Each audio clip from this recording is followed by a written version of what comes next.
విశాఖ దక్షిణ నియోజకవర్గం 36వ వార్డులో ఎమ్మెల్యే అభ్యర్థి వాసుపల్లి గణేష్ కుమార్ ఎన్నికల ప్రచారాన్ని నిర్వహించారు. ఈ సందర్భంగా మాట్లాడుతూ జగన్మోహన్ రెడ్డి పవిత్ర గ్రంథంలో భావించే ప్రజలు కష్టాలు తీర్చే సంక్షేమ పథకాల మేనిఫెస్టోతో వైసీపీ శ్రేణుల్లో మరింత ఉత్సాహాన్ని నింపిందన్నారు. దక్షిణంలోనే కాకుండా 7 నియోజకవర్గాల్లో బొత్స ఝాన్సీ గెలుపుతో పాటు విశాఖ వైసీపీ కైవసం కాబోతుందని జోష్యం చెప్పారు. అంజుమాన్ మసీదులో వాసుపల్లి నమాజ్ అనంతరం ముస్లిం పెద్దలు ఆయనకి అల్లా రక్ష కట్టి ఆశీర్వచనాలు ఇచ్చారు.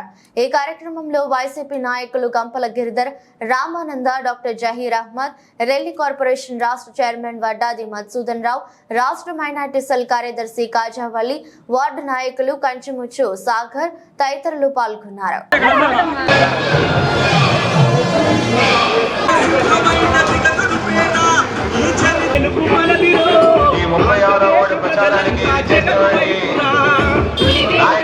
ప్రత్యేకంగా ధన్యవాదాలు తెలియజేస్తా ఉన్నాము.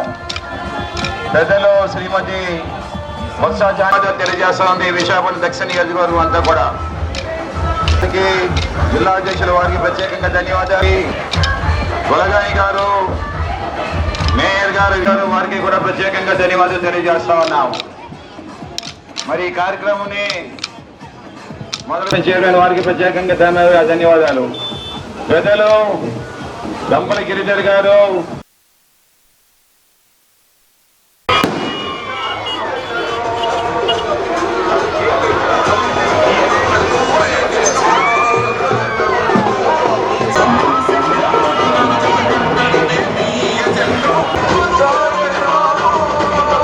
శ్రీ నీలమాంబ అమ్మవారి ఆశీస్సులు పొందడం కోసం అని చెప్పేసి ఈరోజు 36వ వార్డులో మా ఎంపీ మేడం గారు శ్రీమతి ఝాన్సీ గారు, అలాగే మేయర్ మేడం గారు గొలగాని గారు, అలాగే మా అధ్యక్షులు కోలా గురువులనియ, ముఖ్యంగా మాచిపోక్ మేరీ జాన్స్, మాచిపోక్ రాజు గారి ఆధ్వర్యంలో ఈ కార్యక్రమం చేపట్టడం జరిగింది. అందరికీ కూడా ప్రత్యేకంగా ధన్యవాదాలు తెలియజేస్తా ఉన్నాను. అలాగే మా రెల్లి కులాసుల చైర్మన్ గారు వడ్డాది మధుసూదన్ గారు కూడా ఇచ్చేస్తున్నారు. ఈరోజు మా నీలమాంబ అమ్మవారు ఆశీస్సులు పొందడం చాలా ఆనందంగా ఉంది. మా ఎంపీ గారికి అత్యధిక మెజార్టీతో 2 లక్షల మెజార్టీతో గెలిపించమని చెప్పేసి అమ్మవారికి ఆశీస్సులు పొందడం జరిగింది.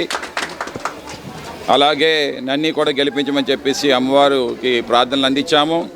అదే మాదిరిగా సీఎం జగన్మోహన్ రెడ్డి గారు ఈ విశాఖపట్నంలోనే ప్రమాణ స్వీకారం చేయాలని చెప్పేసి కూడా ఆ అమ్మవారికి ప్రార్థన చేయడం జరిగిందని చెప్పి తెలియజేసుకుంటాను.